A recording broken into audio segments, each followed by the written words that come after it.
या ठिकाणी येऊन आपण सर्वांनी जे मी यावर्षी डबल महाराष्ट्र केसरी झालो त्याबद्दल मला या ठिकाणी येऊन शुभेच्छा आशीर्वाद दिले त्याबद्दल सर्वांचे मनापासून आभार मानतो।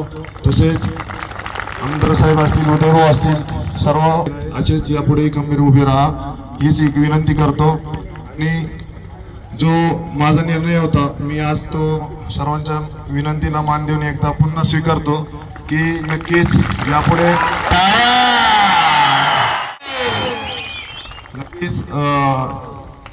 यापुढे मी ट्रिपल महाराष्ट्र केसरी होण्याचं आपल्या सर्वांचं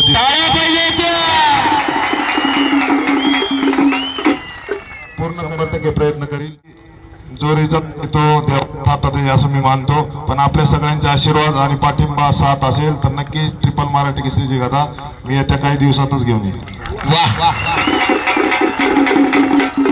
पुन्हा एकदा या ठिकाणी आलेले सर्व कुस्तीप्रेमी वस्ताद गुरुवारी सर्वांतो आपण सर्वांनी त्यांची शोभा वाढवली त्याबद्दल सर्वांचे मनापासून आभार मानतो।